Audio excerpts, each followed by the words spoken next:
Madinva, good morning. So today we're talking about people.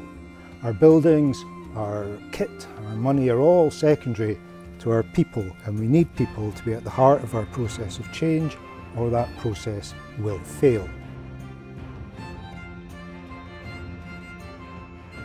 So we're not just talking the need for skills in a narrow workforce as defined by current business. We're talking about everybody, because everybody needs to be part of the transition. We're all stakeholders in the built environment, and we all need the skills, motivation and opportunity to contribute to that change.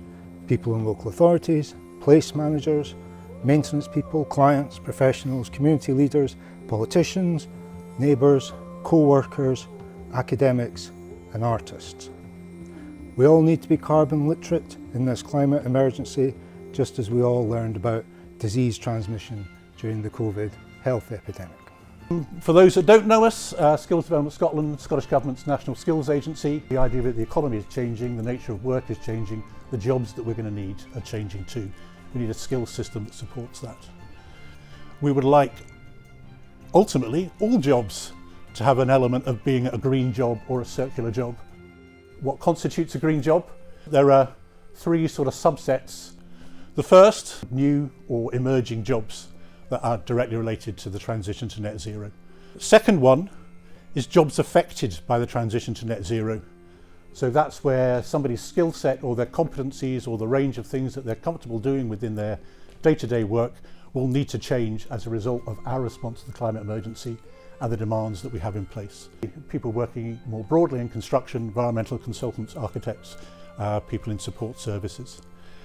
And then that third group around existing jobs that will be needed in greater numbers as a result around the transition. Things around installation installers, energy assessors in that drive to decarbonise the housing stock.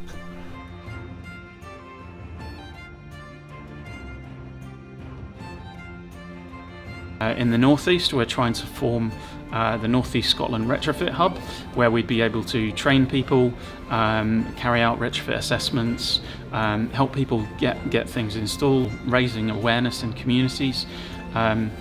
And at the moment, there's no core funding options for this entity, yet I know that tomorrow I could be delivering training courses for existing trades, such as plumbers, electricians and joiners, on how to do insulation and airtightness properly. So just a bit more funding straight out of the bucket for small initiatives like that could make a huge difference in a very short period of time.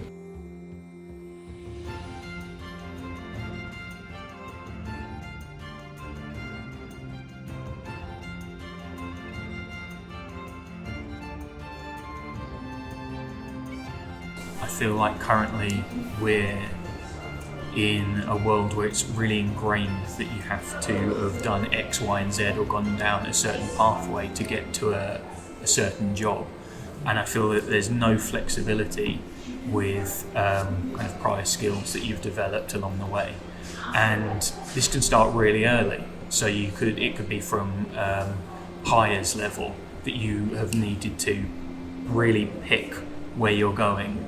And if you deviate at all from that path, it can take a really long time to get there.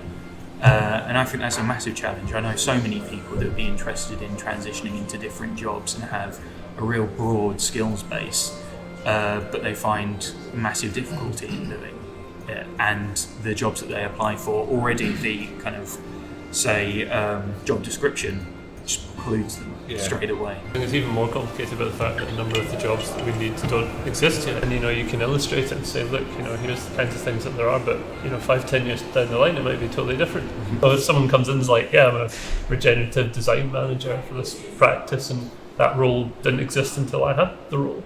And so how you then create career paths to many of the things that we don't know that we're going to need yet, or that we haven't fully articulated what those look like, that's going to be a tremendous challenge, and the only way we're going to be able to do it is if we can inculcate a greater flexibility, I think, and allow people to move across into those from a range of backgrounds. I think sustainability in school needs to also transition. It's not taught as much as it could be. There are certain things that are, but it feels just like an add-on to design where it should really be implemented into design from a very early stage of designing. Glasgow Just Transition Skills Action Plan was published towards the end of last year. But this is what we emerged on in terms of our objectives that we would try and have within a Just Transition Plan. And the first one is getting the skills system right. How can we redesign the system that it works to address the climate emergency and make sure we have a workforce that's equipped going forward. Secondly, facilitating and meeting future demands, having that better foresighting about the jobs that are coming forward. Equity and equality, that's what a just transition needs to be about. How do we build in measures that make sure we don't have that unjust transition that Glasgow faced in the 80s. Equip and skill up our young people and to upskill and reskill people at all stages through their careers. Even where colleges are providing courses on low carbon technologies, so say like training on a heat pump, a new entrant into the industry then has to find an apprenticeship. Yeah. And that apprenticeship comes from a gas installer. Like, we need to take those existing workers and build it into a bigger package and say, okay, we can help you to retrain and learn on heat pumps, let's say, on the basis that you will also then offer apprenticeships in the future, because we really need to support people who are new and coming into this as well. Some of the challenges we've got to get the skills right for this just transition is we're trying to fit it into too long an established model that sits very fixed on now outmoded role profiles. So I imagine the proportion of air source heat pumps, I don't know the figures, is considerably less than gas boilers. That will significantly change in April for new homes. So will that increase in demand lead in an increase to available apprenticeships for people, because you'll need people to install them? Or if a particular contractor's got a requirement to install 400 heat pumps in a year, will they then take on more apprentices to be able to meet that demand? The electricians and plumbers are new trades. All the rest of the crafts are what we call biblical trades. We've so many modern apprenticeships, yeah. And what's happened is those biblical apprenticeships have been diluted into the standards of those. Scotland's got an SVQ3 for apprentices. Yeah. It's a gold standard. Apprentices in Scotland work all over the world. They work in Washington, in the White House. The stonemasons work over there. So I'm from a trade that's biblical. Yep. What's that? Really biblical. Yes, well, I'm an earth builder. An earth builder, good. I've come from masonry. Yeah. And we have, I couldn't even tell you the level, and it's a master craftsperson in earth building. It exists on paper. Yeah. I trained to be an assessor, so I could get that qualification through. Currently, there's probably about 50 of us in Scotland, so it's a very small number, and this is where we cannot deliver an SVQ in earth because it's too small. Yeah. But in order to make a just transition with green construction and not use cement, we need 500, we need 5,000. Yeah, it's a really big problem. But and all the apprenticeship system is not set up for expanding at that rate. No, and it's not flexible, because what I could do is go in with the brickies and say, right, brickies, let's use unfired bricks and earth mortars. All the skills are the same. Let's use clay plaster instead of cement gypsum. It's not rocket science to take these new skills, not new, they're old, into what's already existing. Right. There's lots of strength about the apprenticeship system. Like, it does work in good ways, but if you have a very small workforce and you need a very big workforce, but the training of the new workforce is dependent on an employment contract with those very small number that existing, you can't grow quickly. I'm Stephen Dillon. I'm the lead construction officer for Unite the Union Scotland. I'm a painter to trade, and I'm here to try and improve the construction industry. But I believe before we reach the just transition goal that we need to sort out the existing problems within the industry. And only then can we strive to move forward to a just transition, and that will be done. People are talking about different age groups and all the rest of it. That can only be done at the ground level. The community aspect of things needs to be looked at more, and a bit more consciousness how we're describing this or how we're telling this, because all good and well that we're saying, we're going to do this and this, but it's really going to affect people. Where people do not have the facility to get these skills and are left without a job, negatively as well as positively. Look, absolutely has to be consent based. It's one thing to offer someone like a solution that you think will solve their problems. It's another to like talk to their lived experience. And a lot of people have had really bad experiences in the past. They've had family members who've experienced an unjust transition. They've lost an industrial job. It's in the family history, like recent family history. For me, it's like a just transition is invitational, as much as it's visionary, but it's like you're inviting people to come along and you're making space for people and you're giving them the space to make parts of it as well. So it's never completed, it's something that's like a work in progress. And just transition isn't just about what the jobs look like, it's about what does the conditions look like in the new just transition. If somebody's getting paid £30,000 a year and they're going to just transition into a job to 20 grand, it's no good. As big employers drive wages down.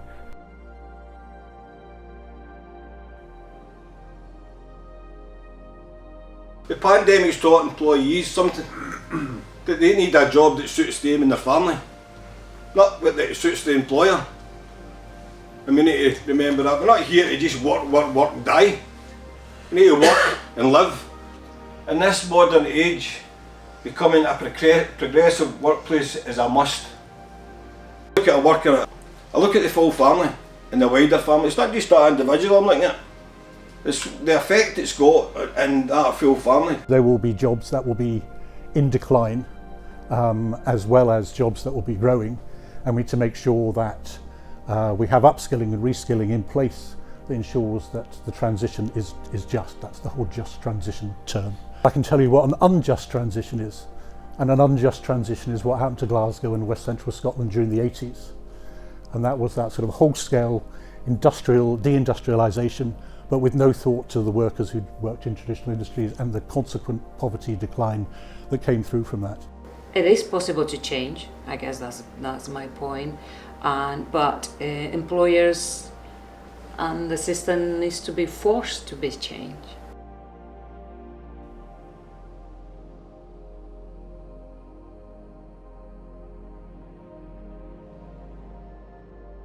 Making the environment and nature accessible to everyone. If you never grow up hiking or things like that, why would you care about preserving that? If you want people to care about it, you have to give them a stake in the game.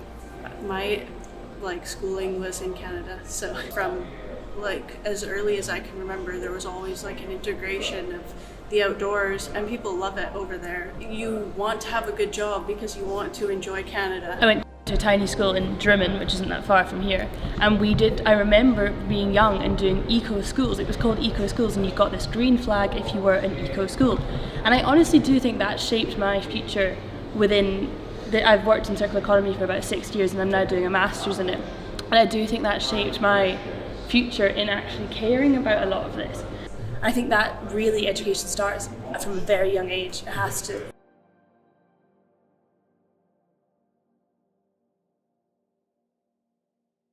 I'm in the unenviable position of speaking to 370 undergraduates once a week about climate. This is one of their first experiences at Heriot-Watt University.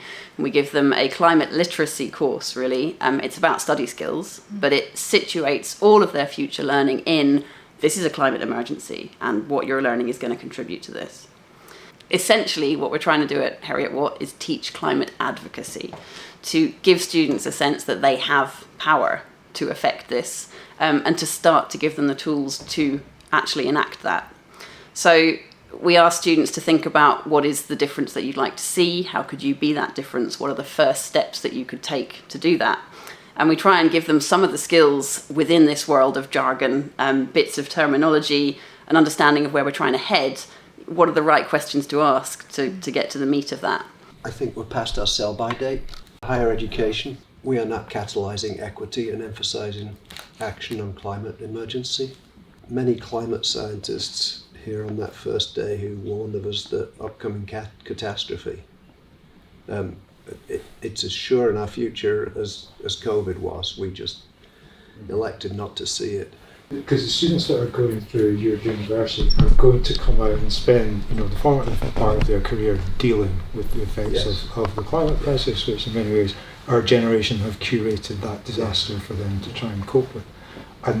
And from my interaction with young people in higher education, they're often the ones that are making demands of their tutors and education institutions for a more progressive approach, to learn about materialism, to not fly off and do tours in fancy places, but to actually maybe do building projects in the community. And so that thing of a generation of change, you know, it doesn't necessarily take away the responsibility from people in senior positions, but they are prodding us with a stick, aren't they? Something a little more aggressive than a crowd, I'll say. And I applaud them for it. I'm Kenny McAllister. I am the Found Director of Community Trade Hub. So we decided, let's create a community environment. We went to the local authority, took on an asset transfer, disused community building. We then transferred this into a construction training centre. We're a referral system for the police, referral system from schools, referral system from many sources.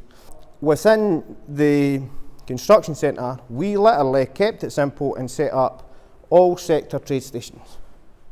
Electrics, plumbing, joinery, paint and decorating, to give them the opportunity through the process to identify if they like that. Linked with that, we'll put them through their qualifications. So when you've got an attainment gap, we bridge that attainment gap because we're an SQ accredited centre. We are working with 600 pupils per year. We have 300 individuals out of school curriculum activity time. We are working in 11 high schools, and then we're still looking at making headway with others after that. I would say the most important thing to me personally is making sure that we have reach to the younger generation. And when I'm talking about the younger generation, it's not just teenagers and school leavers. I'm talking about getting to speak to kids as they come into school, so from a young age of say 5, 6. With Women in Property, I've been quite heavily involved in a schools outreach programme where we go into high schools, and we've started going into primary schools to shine the light on the construction and the property industry, so that kids are aware of the opportunities that are within this industry. We've got a big skills gap, and it looks like it's not getting any better. So I think really starting from that age and speaking to kids at that young age and making them aware of what's out there and what they can do, and the breadth of opportunities that are within our industry is really important. At the very start, it was 16 plus. And what we started to realise is, this is too late. Criminal convictions, challenges, barriers, no skill set. They didn't even have the qualifications to get into college. They can't even apply for an apprenticeship. So all these beautiful, wonderful apprenticeships that we've got, they've not got the grace to apply for them. One school within Leavenmouth, this is fact. 71% attendance rate, 300 kids, as I've said already today, don't go to school. Where's their alternative? If they're not going to go to school, do you think they'll go to college? Do you think they'll go to uni? No chance. So that's why we set the organisation up. So when we're saying we want to set this up, we're like, no way, there's something wrong here. We need to do this earlier. Some of the big issues that we're having now, 13's too late. We managed to, in the Leavenmouth area, be part of a project that would reduce antisocial behaviour by 80%. At school, I would classify myself as a rocket. One of the young kids that was at school, and the young laddie's name was Murdo. The police wondered where Murdo went when he joined Community Trade Hub, because he wasn't getting phone calls every other day that he was stealing out of shops, or he was running about with his gangs, or running about with his pals, getting himself in bother. Danger time when they're not at school, because it's drug time and it's drink time. But wee Murdo, great wee laddie, tried joinery, loved it. This is me. All that bravado, all that other stuff disappears. Poof, gone, away, disappeared. Where is he now? Family, house, car, passed his apprenticeship. Same lad as me, waste of space, no amount to nothing. Kick him out of school, he's not allowed back in. We've had hundreds of kids, thousands of kids that we've worked with that have moved into positive destinations because of that work. Third sector and many other sectors is a key part to building local economies, to being a a vehicle with moving this forward in terms of the transition. And I think it needs to have proper resources. I think it needs to have proper infrastructure looked into it. They're talking about buildings in place, and I respect that buildings need looked after. But if the skill set's gone, how can we look after buildings? You know? Let's not fire all the money into a building.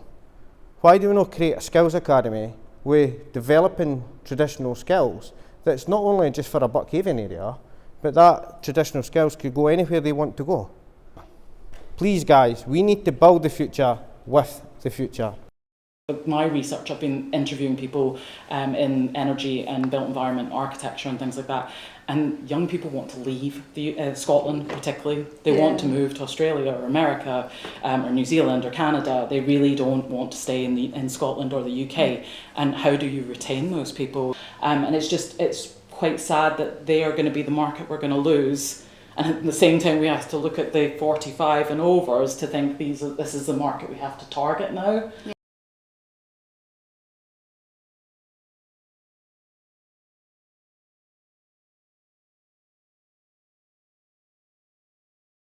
I think we cannot forget the over 45s. But in workplaces right now, it is people aged 45 to 65 that are being left behind, and they come with an enormous skill set, and it's basically harnessing that. It really comes down to training and upskilling, and particularly for adults, because the students we teach today, it's going to be many years before they come through into the industry, and actually, with an aging population and a depopulating country, who's going to be there to train them up in the first place, or to be their bosses and to pass on their experience? And I think we're losing a lot of that, and once it goes, it's gone. Fine, the Skills Development Scotland having their longer term training plans rolled out through the colleges, but we need to be increasing the knowledge of our existing skilled tradespeople as well. What I think as well we should be doing, rather than saying, right, we've got no skills, we need to upskill everybody, how about we go around these small communities and we identify what skills we already have? Yeah. And start small, especially for the retrofit sector. I mean, there's so many little architectural firms that many people are unaware of, and they will need a level of upskilling, but let's see what they already know. And the supply chain as well, that the supply chain are innovating and they've got that knowledge and development, but it's not being fed into the design. We need to train trainers. Trainer, yeah. I do a lot of teaching in all sorts of institutions, everywhere really, and the problem is continuity. I go in for a day, for a weekend, a week, and when I leave, do things carry on? And unless we've trained the trainers, the tutors, that might be an architect in a business, it might be somebody in contractor, it's all kinds of people, but if they don't carry the knowledge, it won't carry on when we leave. I think that there's a lot to be learned from Scottish universities engaging with Scottish industry. The Geddes quote, think global and act local. And we talked a little bit about developing future skills and mid-career transitioning within industries and developing skills development mid-career. And I think that that's a place that universities perhaps can help as well.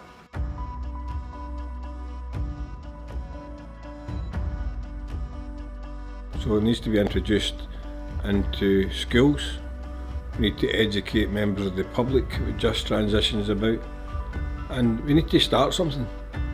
Everybody's talking about it and nobody's doing anything about it. Encouraging advocacy, not apathy, is big for me, and it does also give you a sense of optimism, because it makes you realise, yeah, I've settled for this, but at least I'm training up people who won't.